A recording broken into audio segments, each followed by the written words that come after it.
Hello, I'm Lewis Daniels, and this is Transplant Hub Conversations. Today I'm joined by liver transplant recipient, swimmer, and founder of the Move for Life Foundation, Jillian Best. Jillian received a liver transplant in March 2016 following her battle with a hereditary condition, which I'm sure you're more used to saying than I am. So I'll let you tell the people watching what it is and when you were diagnosed. Sure. Thank you for having me on. So the condition that I have been diagnosed with back when I was 15 years old is called hereditary hemorrhagic telangiectasia. And what that is a blood vessel malformation that can affect different organs. And for myself, it affected my liver, eventually resulting in liver failure. My mother has also required 2 liver transplants because of this disease that we have in our family. And my mom had her first liver transplant in 2004, which was around the time when we realized what it actually was that caused my mom to be sick in the first place. So at that point, the family was all tested. So that's when I was diagnosed. And it wasn't until about 7 years later when I started experiencing symptoms from this disease. When I was I think I was about 21 years old. I started experiencing abdominal pain. And at the time, I didn't realize that it was the HHT that was causing the pain. But soon we realized that I was going down a path of needing a transplant to survive. Being a young person going through what you were, how did you deal with it mentally? Uh, at the time, I didn't realize that I would end up requiring a transplant, even when I started getting sick and feeling the symptoms. Because my mom was in her 50s or early 50s when she had her transplant, I didn't think that my health would deteriorate as fast as it did. So when the time came, when they talked about transplant, it was a hard time. It was depressing. I felt a little bit different from my friends because I had I was missing out on things that 20-year-olds do and spending more time in the hospital than I wanted to. And it was a very challenging time. After trying some experimental medication, things got better for about 4 years, but there was always this knowing that I was requiring this medication to remain healthy, and that if I were to be off of this medication, that I didn't know what my health would do, if it would deteriorate, or if I would actually need a transplant, which ended up being the case. And that was hard to swallow and a hard fact to live with, knowing that I needed a transplant to live. What physical and mental activities have you used both before and after your transplant to maintain a healthy body and mind? Before my transplant, I was actually into running. I did a lot of distance running. I ran a few half marathons until I was unwell and not able to do that anymore. But after my transplant, I really took to swimming again. I saw that swimming was a sport offered in the Transplant Games, the World Transplant Games. And when I learned about the Transplant Games, I immediately decided that this was something I wanted to train for. And I was excited to get back in the water and start training for the upcoming World Transplant Games, which at that time were in Spain, Malaga. So I got back in the pool just 2 months after my transplant. It helped in my recovery, not just physically, but mentally. I think it showed me some discipline. It gave me something to work on and look forward to. And since my transplant, I've also done lots of strength training. I walk my dogs a lot. This year, I've gotten into prone paddling, and I like to hike. There's a lot of people like us, I think, who have had transplants and are very much interested in sport. Was sport and the World Transplant Games in particular a big motivation for you in the build up to your transplant? I didn't know there was the World Transplant Games leading up to my transplant. I honestly, I had been so immobile and unhealthy um, for such a long time, and I wasn't able to move the way that I wanted to, and I had to give up running. Um, getting fit and healthy and strong again was something that motivated me. I wanted to do that after my transplant. And then when I learned about the World Transplant Games, it was kind of like, yes, that's what I need. That's what I want to train for. It gave me a goal, and it gave me motivation and a reason to get back into sport. You've now competed at the Canadian and the World Transplant Games. Which events have you competed in, and what do the games mean to you? What impact have they had? Being able to go to the World Transplant Games and the Canadian Games has really changed my life. I was able to make connections with so many others that have been in similar situations that are, around my age. And for me, that was really comforting to know that there were people like me that had been through something very similar. And I think it was great for my husband as well, who came with me to the games, to meet other supporters who had been through supporting their loved one like he had to. Um, and so the sports that I competed at the games were mainly in swimming. I particularly am drawn to the freestyle events, the 400-meter freestyle, 200-meter freestyle, the 200-meter IM, which was a challenge but really fun, something that I'm glad that I tackled, the 50-meter butterfly.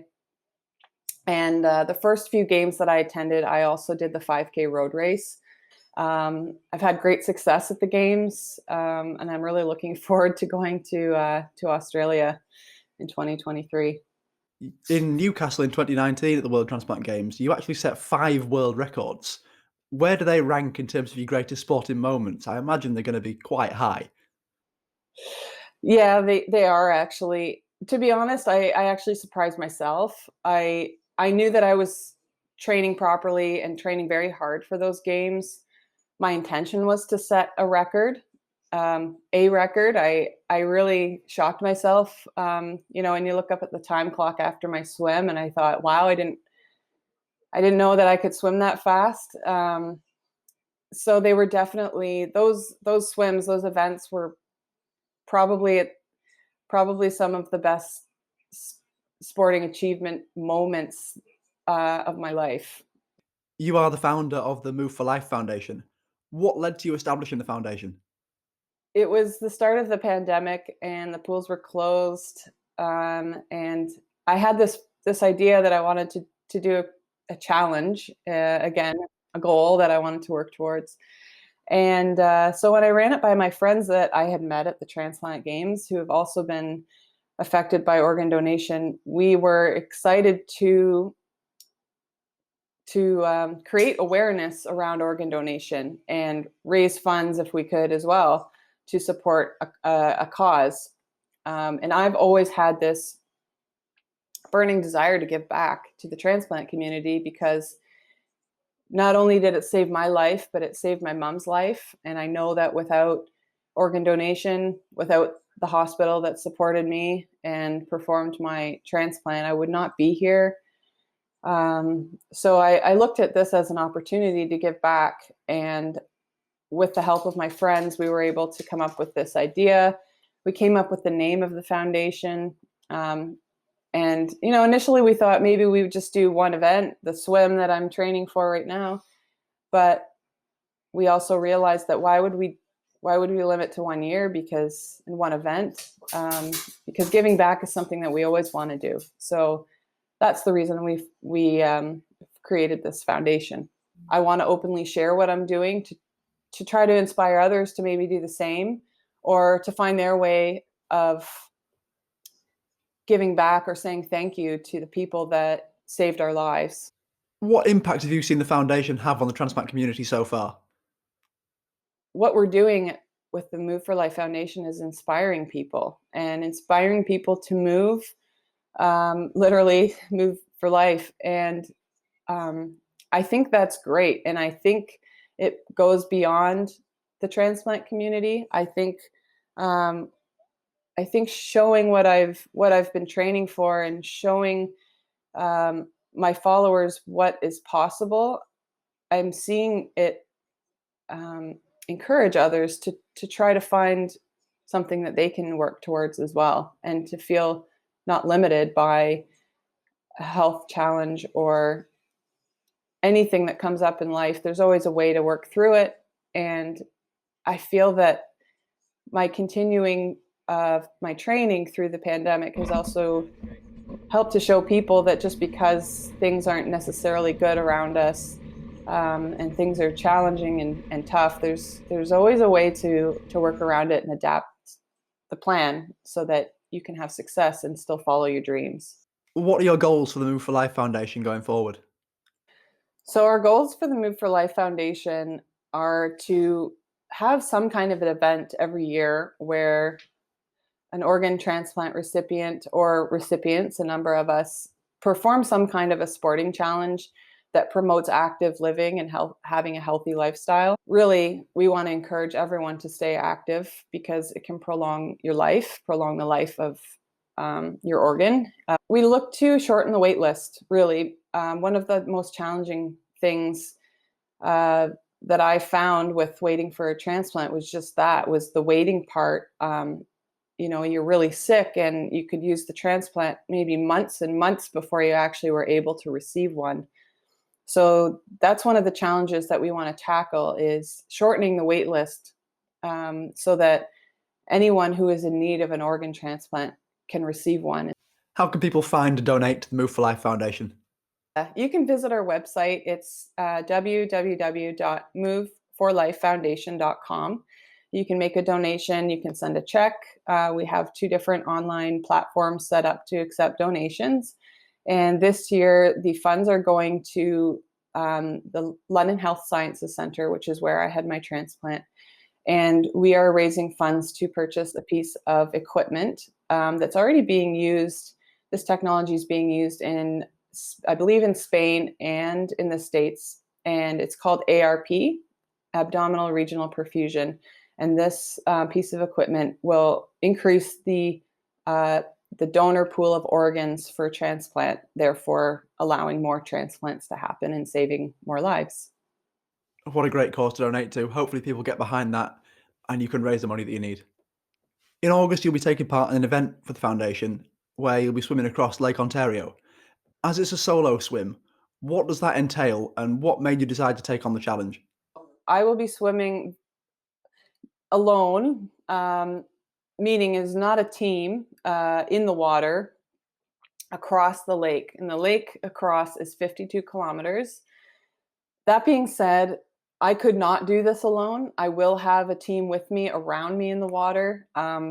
They call it a solo swim because it's not a race. There's no one else that I'm competing against. The goal is to finish. 52 kilometers is a long way.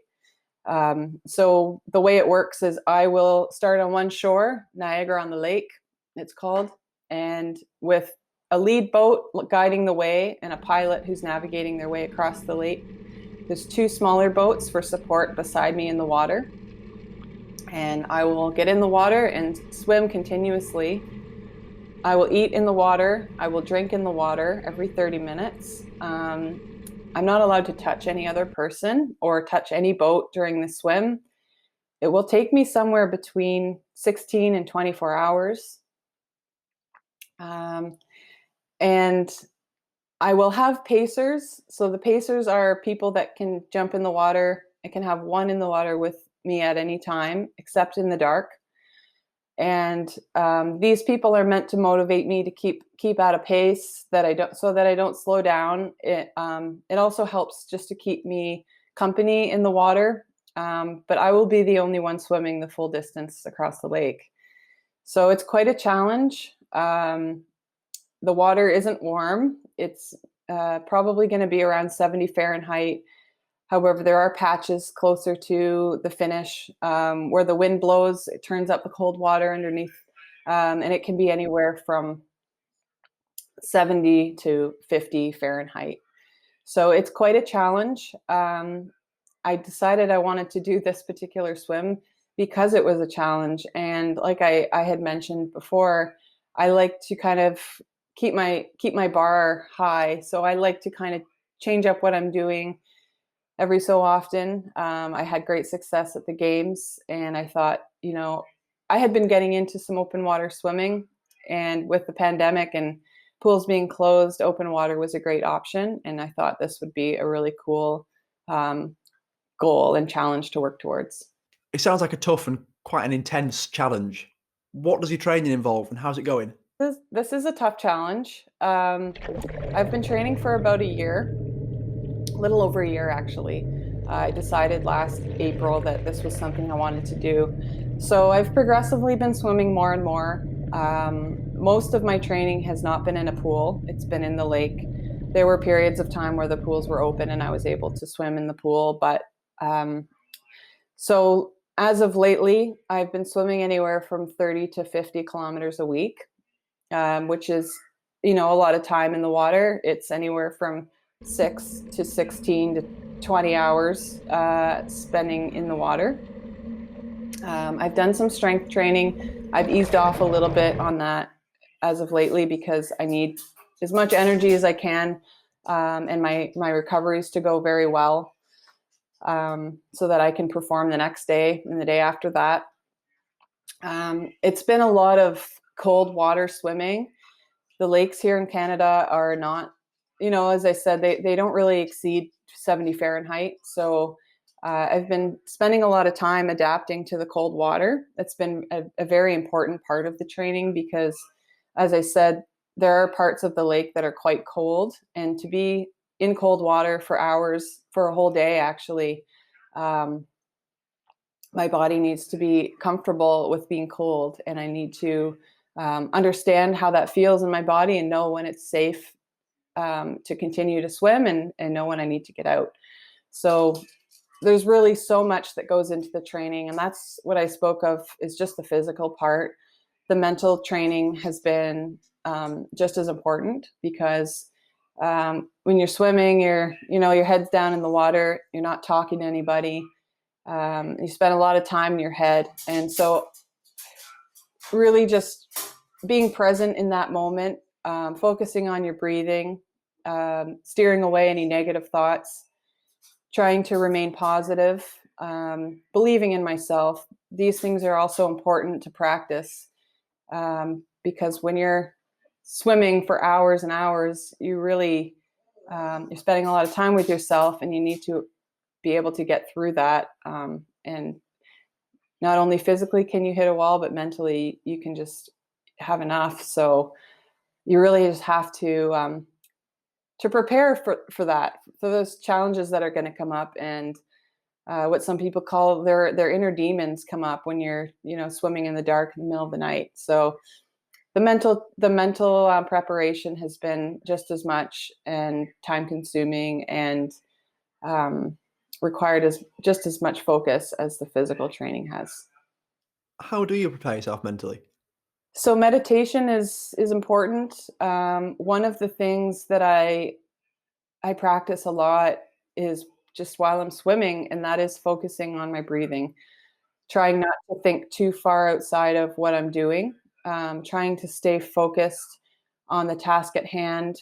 I find it important to just keep a good balance, get good sleep, take care of myself, making sure I'm eating enough.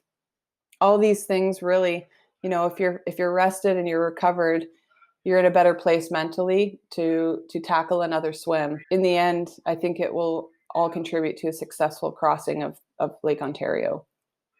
Good luck with the swim. I hope it goes really well for you. Do you have any tips you'd like to pass on to the transplant community? Surround yourself with positive people. Surround yourself with people that lift you up and support you. And also my other tip is find some kind of activity that you enjoy. And I think that's the key to finding a really healthy and active lifestyle, is enjoying the sport that you're doing, and not just pick something because you think that that's what you should be doing. So fitness looks different for everybody. And I think finding that thing that brings you the most joy will give you the most success in return. Absolutely. And there we go. Thank you to my guest today, Jillian Best. Thank you very much for watching. I've been Lewis Daniels, and you've been watching Transplant Hub Conversations.